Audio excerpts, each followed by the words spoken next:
तो last class में हमने क्या सीखा था भाई, एस एन का फॉर्मूला सीखा था, है ना। चलो, तो हमने फॉर्मूला सीखा था sum of first n term, यानी एस एन क्या होता है, n upon two a plus n minus one d. ये फॉर्मूला होता है एस एन का, n upon two a plus n minus one d. यहाँ पे ए क्या होता है बताना, d n number of terms, और ए एन का फॉर्मूला हमने क्या पढ़ा था, a plus n minus one d. और कल की क्लास में मैंने 5.3 के पहले 2 क्वेश्चंस दिए थे, है ना। अब आगे चलते हैं। एक क्वेश्चन, एक बार मुझे बुक देना अपनी एनसीईआरटी। अच्छा, एक बार चलो पहले एक क्वेश्चन करो इससे पहले। Find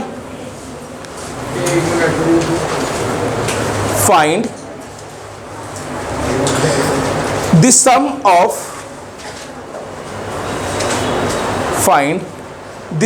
of first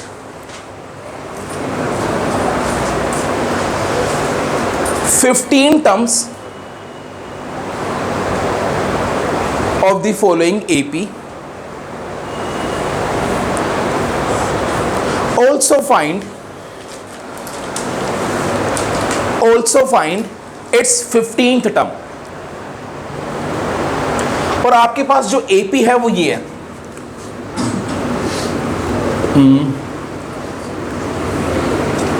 5, 1, -3, -7 ... Find the sum of first 15 terms, also find its 15th term। करो। अब मेरे से मैच करना भाई, जिनका हो गया ठीक, जिनका नहीं हुआ यहाँ देखो। अच्छा, इस AP की मुझे पहले क्या निकालना है, सम ऑफ फर्स्ट 15 टर्म्स निकालना है, और क्या निकालनी है, 15th टर्म। बताओ यहाँ पे फर्स्ट टर्म क्या है, 5, कॉमन डिफरेंस क्या है, A2 minus A1, 1 - 5 that is -4, ठीक है। और मुझे क्या निकालना है, सम ऑफ फर्स्ट 15 टर्म, तो इसमें SN का फॉर्मूला यूज होगा, S15 डालेंगे, है ना। तो क्या होता है, n की जगह आ जाएगा 15 upon 2a plus 15 minus 1d, 15 upon 2a, ये कितना है 5 प्लस 15 माइनस 1 कितना हो गया 14, और d कितना है -4, 15 अपॉन 2 10 माइनस 56, ठीक है। तो ये कितना हो गया 15 अपॉन 2 इंटू -46, ये ऊपर जाएगा 23 हो जाएगा। इसको मल्टीप्लाई करने पे कितना है बताओ, -345। क्या सभी का यह है? अगर किसी को इसमें कुछ डाउट है तो बताओ यार, इस टॉपिक में। -345 आंसर है, सभी का ये आंसर है। एक बार फिर से बता दूं, 365 आ रहा है क्या? 15 3 45, 5 नहीं बटा 345 ही आएगा। मल्टीप्लिकेशन कर तो ये जिसकी भी हुई है, आंसर -345 ही आएगा। बट फॉर्मूला क्या था, मुझे इस क्वेश्चन में क्या निकालना था, सम ऑफ फर्स्ट 15 टर्म्स। यार लास्ट क्लास में हमने एक फॉर्मूला पढ़ा था SN का, ये क्या होता है, सम ऑफ फर्स्ट n टर्म। अब मुझे पहली 15 टर्म का सम निकालना है, तो n की जगह मैं क्या पुट करूंगा, 15 पुट करूंगा, 15/2 2a plus n minus 1d, a और d की वैल्यू पुट कर दिया, आंसर आ गया। समझ गए? अगला, अब मुझे इसमें 15th टर्म भी निकालनी है, मतलब A15। इसका फॉर्मूला क्या है, a प्लस 14d। a कितना है मेरे पास 5, d कितना है मेरे पास -4, 5 - 56 कितना आ गया -51, ठीक है बच्चों। a 15th टर्म कितनी आई है, -51, सभी की आई है, पक्का सबको समझ में आ गया। अब ऐसा क्वेश्चन सिंपल डायरेक्ट निकाल सकते हो। अगला क्वेश्चन लिखो, वेरी वेरी वेरी इंपॉर्टेंट, कई बार MCQ में आता है, कई बार 1 नंबर में आ जाता है, देखते हैं किसने कितना दिमाग है, ठीक है। चलो क्वेश्चन है, if 2x, x plus 10,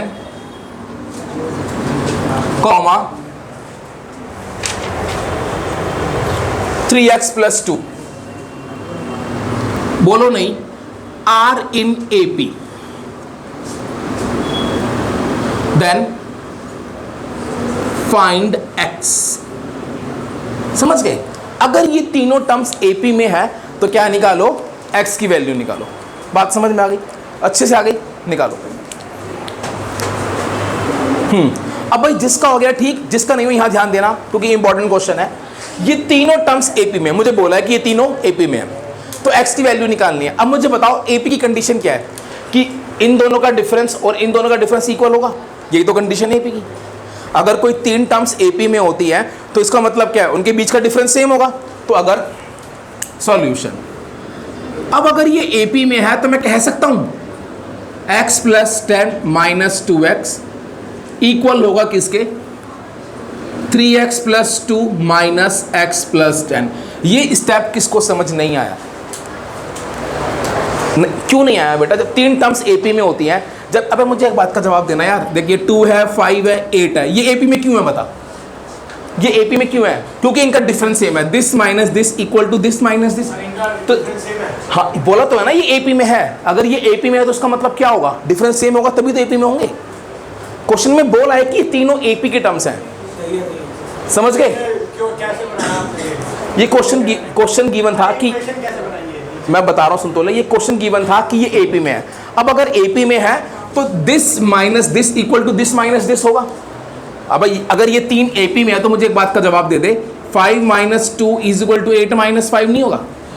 तो सेम वही तो लगाया मैंने। ठीक है, अब देखो x माइनस 2x कितना हो गया? Minus x plus 10। इसे माइनस करोगे, ऐसा क्वेश्चन बहुत आता है एक नंबर में बच्चों, तो ध्यान रखना। 3x minus x 2x 2 minus 10 minus 8, ये इधर जाएगा 10 प्लस 8, ये इधर जाएगा 2x plus x 18 equals to 3x। x की वैल्यू कितनी आ गई? 6। समझ में आया क्वेश्चन?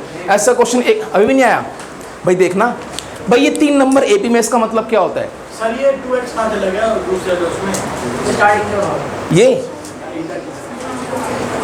ये 2x, x माइनस 2x कितना होगा बेटा? प्लस माइनस भी सिखा दूंगा सर। ये x कट में तो जाएगा।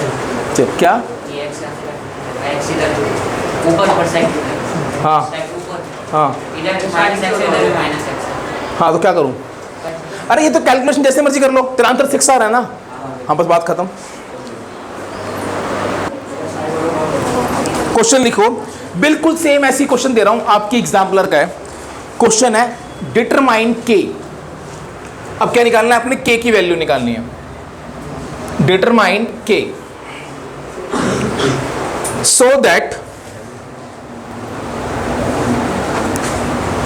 अब ये लिखो k square plus 4k plus 8 comma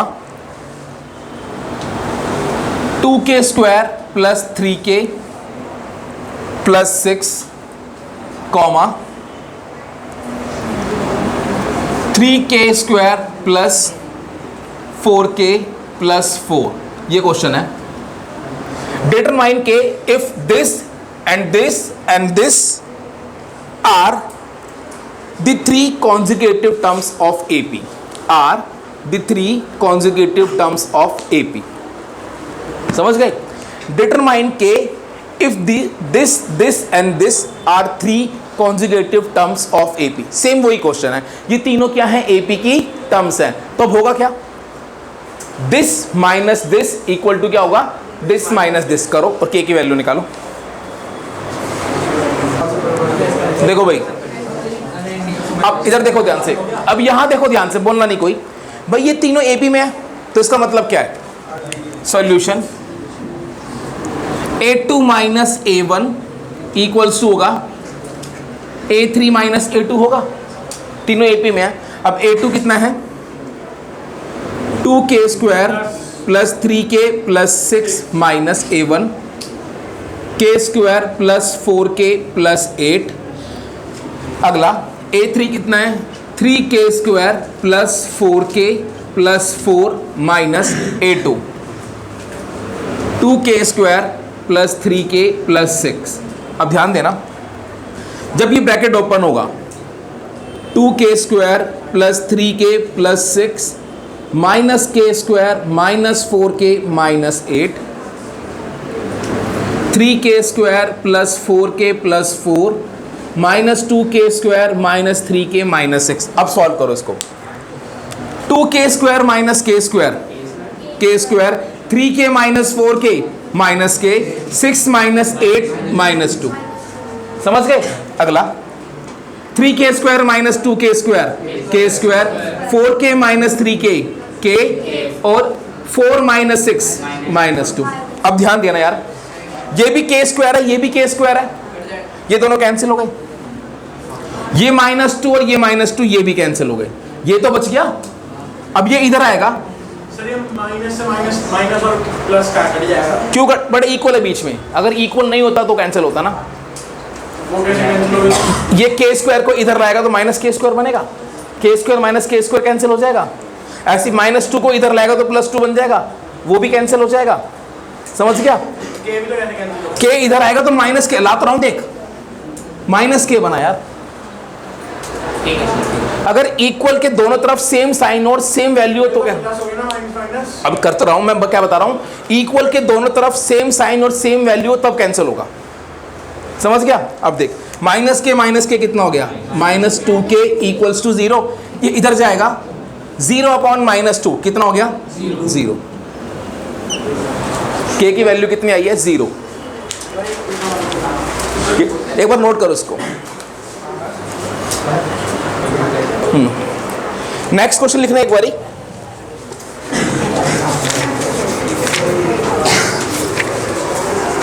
अच्छा अभी तक क्या था, मेरे पास क्या होता था कि मेरे को बोलते थे, मेरे को क्या बोला था कि 10 टर्म का सम निकालो, 15 का सम निकालो। अब है क्या, क्वेश्चन लिखो, हाउ मैनी टर्म्स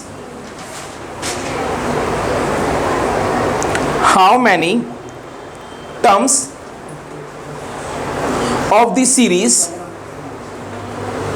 और आपके पास सीरीज है ये, how many terms of the series है 54,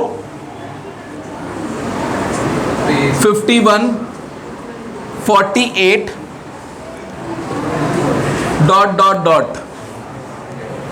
be taken, how many terms of the series, और सीरीज ये है, be taken so that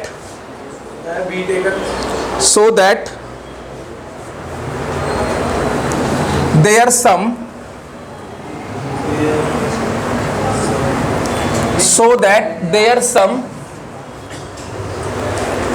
is 513, so that their sum is 513।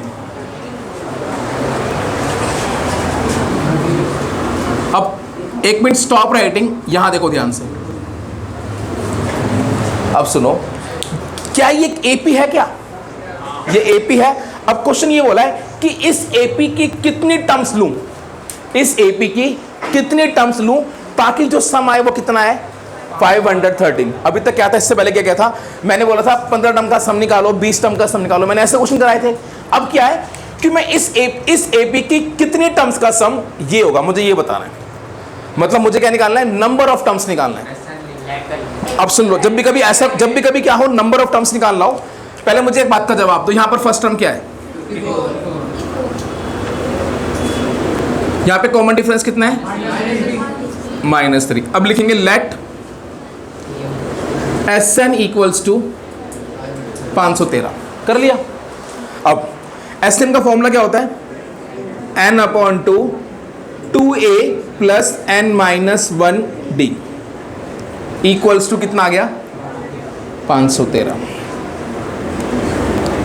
a की वैल्यू कितनी है, 54। d की वैल्यू कितनी है, -3।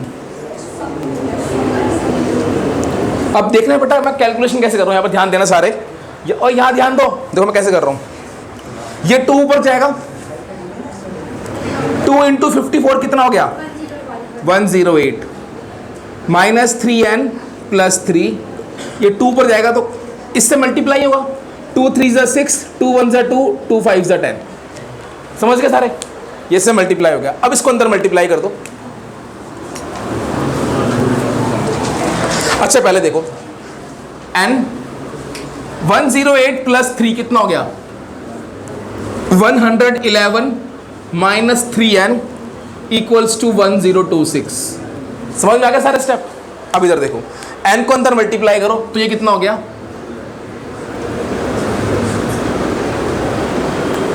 260। ये इधर जाएगा 3n स्क्वायर माइनस 111n 1026। समझ गए? अब एक काम करो, 2 का आ गया। कौन सा 2? ये नीचे 2 नहीं था। ये 2 ऊपर जाके मल्टीप्लाई हो गया ना भाई, कहाँ देख रहा तू? अब देखो इनसे 3 कॉमन आ जाएगा, n स्क्वायर, ये हो जाएगा 3 3 ज़ा 9, 2 गया, 3 7 ज़ा 21, n यहाँ पे कितना आ जाएगा? 3 3 ज़ा 9, 3 4 ज़ा 12, 3 2 ज़ा 6। अब ये 3 यहाँ पे आके 0 हो जाएगा।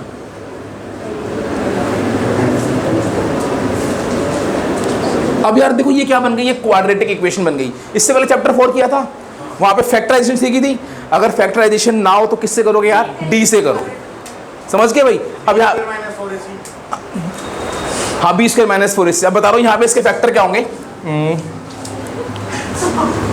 342।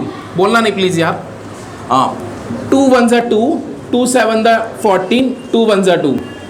अभी जाएगा किससे जाएगा ये?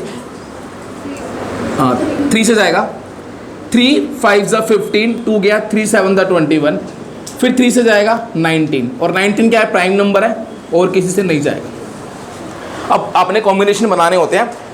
2 3 ज़ा 6, 6 3 ज़ा 18, 18 और 19 37 होता है। 18 और 19 37 होता है, तो इसके फैक्टर क्या होंगे? अब जिसको फैक्टराइजेशन नहीं आती वो किससे करना? डी से करना। इसके फैक्टर होंगे ये पार्ट फैक्टराइजेशन है चैप्टर 4 का। अब यहाँ से क्या करेंगे? n कॉमन निकाला, n माइनस 19, यहाँ से माइनस 18 कॉमन निकालोगे, n माइनस 19, n माइनस 19 फिर कॉमन आएगा n माइनस 18। अब एक बार n माइनस 19 इक्वल्स टू 0 और एक बार n minus 18 equals to 0। n की वैल्यू 19 आ गई और n की वैल्यू कितनी आ गई? 18। तो यहाँ पर ये दोनों आंसर हैं। अब सुन लो, कभी जनरली क्या होगा इस टाइप के क्वेश्चन में? n की एक वैल्यू नेगेटिव आएगी। क्या आएगी? n की एक वैल्यू नेगेटिव। तो अब नंबर ऑफ टर्म्स कभी नेगेटिव हो सकती है, तो नेगेटिव वाली वैल्यू को नेग्लेक्ट कर दोगे, जो पॉजिटिव वाली है वो आंसर है। यहाँ पर अभी दोनों आंसर हैं, 18 भी और 19 भी। क्या सर ऐसा कैसे हो सकता है कि 18 मैं बता रहा हूँ, इसमें हो सकता है कि 19 टर्म 0 होगी, तो सम तो फिर वही रहेगा जो 18 का वो 19 का है। अब एक बात का जवाब दो, ये एक एपी है, 3 2 1, ये एक एपी है। इसकी 3 टर्म का सम कितना है? 6। अगर इसकी नेक्स्ट टर्म आएगी वो क्या होगी? 0। इसकी 4 टर्म का सम कितना है? 6। ऐसा कुछ यहाँ पर भी हो सकता है, शायद 18 या 19 को एक 0 होगी। पता लग गया? चलो अभी जो मैं सिखा रहा हूँ वो चीज़ समझ में आई। अगर n की वैल्यू नेगेटिव आती है तो नेगेटिव वाली वैल्यू आपका आंसर नहीं होगी। अब बिल्कुल सेम एक ऐसा क्वेश्चन दे रहा हूँ, करो यार। चलो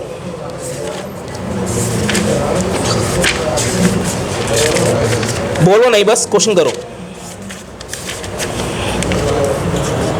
क्वेश्चन है एक मिनट हाँ, हाउ मैनी टर्म्स, यार बातें मत करो प्लीज, ऑफ द एपी, और आपके पास एपी है ये, ऑफ द एपी, और एपी है 27, 24, 21 dot should be taken, how many terms of the AP should be taken so that their sum is 0, so that their sum is 0। करो, चलो question दिया था इस AP की कितनी टर्म्स का सम क्या है? 0। अच्छा सॉल्यूशन, यहाँ पे ए क्या है 27, यहाँ पे कॉमन डिफरेंस कितना है 24 माइनस 27, डी कितना आ गया -3। समझ गए? अब सुनो, मुझे यहाँ पे क्या गिवन है कि कितनी टर्म्स का सम 0 है, तो क्या करूंगा, लेट Sn इक्वल्स टू 0। समझ गए? अब फॉर्मूला क्या होता है, n/2 2a plus n minus 1d equals to 0। चलो अब ये 2 पर पहले n, पहले a की वैल्यू पुट करो, कितनी आ गई 27, d कितना आ गया -3। समझ गए? ये 2 जाके ऊपर 0 हो जाएगा, -3n प्लस 3, ये 2 ऊपर जाके 0। अब n, ये कितना बच गया 54 plus 3 57 minus 3n equals to 0। इसके अपने आप फैक्टर हुए हैं, एक बार n इक्वल्स टू 0 और एक बार 57 minus 3n equals to 0। Root नहीं है, 57 है। अब मल्टीप्लाई नहीं होंगे, अरे फैक्टर हुए तो पड़े हैं इसके, मल्टीप्लाई करें फिर कॉमन ही तो निकालेगा, बाद में करेगा क्या, पहले मल्टीप्लाई कर ले फिर कॉमन निकाल ले, फिर तो 19 आना पर तो 19 ही तो आ रहा है भाई। तो n की वैल्यू कितनी आ गई 19। देखो n की वैल्यू 0 नहीं हो सकती क्योंकि यहाँ पर नंबर ऑफ टर्म्स है, नॉट पॉसिबल। n की वैल्यू कितनी है 19, तो इस AP की 19 टर्म्स का सम क्या होगा 0 होगा। समझ गए भाई? पक्का? इस AP की 19 टर्म्स का सम क्या होगा 0। तो अब क्या 19 नंबर 0 बड़ा, इसकी जो 19 टर्म्स है उन्हें ऐड कर, ये टर्म डिक्रीज हो रही है, कुछ टाइम बाद नेगेटिव टर्म आने लग जाएंगी। समझ गया ना? चल अब मेरी बात सुनो, अब ये चीज समझ में आ गई। एक चीज थी कि हमें सम निकालना गया, मैं बोलती हूँ 10 टर्म का सम निकालना, निकाल दोगे। अब अगर मुझे सम गिवन हो तो टोटल नंबर ऑफ टर्म्स भी निकाल दोगे, है ना? अब याद है मैंने तुम्हें एक फॉर्मूला कराया था an वाला, जनरल टर्म वाला, याद है? अब अब एक जनरल टर्म होती है, एक जरा पहले क्वेश्चन लिखो,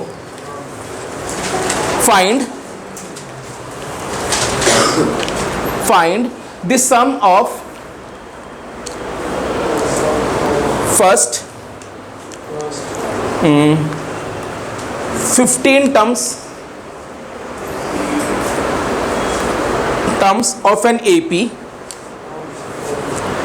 Find the sum of first 15 terms of an AP whose general term is, general term n, हाँ एन टर्म बोलते हैं, whose general term is 2n plus 3। इसकी जनरल टर्म हाँ, निकालना इस AP की 15th टर्म का सम निकालना है। अब मैं आपकी हेल्प कर दूं, आपने क्या निकालना है S15 निकालना है। उसके लिए क्या क्या चाहिए, फर्स्ट टर्म चाहिए, n तो पता है 15, फर्स्ट टर्म चाहिए और d चाहिए। क्या यहां से फर्स्ट टर्म निकाल सकते हो? नहीं निकाल पाएगा। n की वैल्यू 1 पुट करोगे तो क्या आ जाएगी फर्स्ट टर्म, n की वैल्यू 2 पुट करोगे तो क्या आ जाएगी second term, a2 minus a1 करोगे तो d आ गया। भाई a1 आ गया, d आ गया, आपने क्या निकालनी है S15 निकालनी है। पहले आप लोग हैं आसान है, करो बेटा करो। हाँ n का कोएफिशिएंट भी d होता है, ठीक है। देखो भाई यहां पर मुझे क्या गिवन है, n टर्म गिवन है। अब आपको पता है सम निकालने के लिए a और d चाहिए। सबसे पहले क्या पुट करा, फर्स्ट टर्म n की value 1, 2 into 1 plus 3 that is 5। अब कॉमन डिफरेंस आप डायरेक्ट यहां से भी निकाल सकते हो, मैंने आपको बताया है जो n का कोएफिशिएंट है वो क्या होता है कॉमन डिफरेंस। और एक तरीका ये भी है, पहले n की वैल्यू 2 पुट कर लो, 2 इंटू 2 प्लस 3 दैट इज 7 आ गया। तो d कितना आ गया a2 माइनस a1, 7 माइनस 5 2 आ गया। d कितना आ गया भाई 2, a1 आ गया, d आ गया। अब आपको निकालना था इस AP की पहली 15 टर्म का सम, और आपने पढ़ा है Sn का फॉर्मूला होता है n/2 a plus n minus 1 d, ठीक है। तो n की वैल्यू क्या पुट करेंगे 15, 15/2 2a, a कितना है मेरे पास 5 प्लस 15 माइनस 1 d कितना है था 2, 15/2 10 प्लस 14 to 2 28 15/2 इंटू 38, 19 कट के रह जाए 19 और 19 कितना रही है 285 285, ये आपका आंसर। समझ में आया क्वेश्चन? आ गया? तो चलो आज के लिए इतना ही, फिर बाय।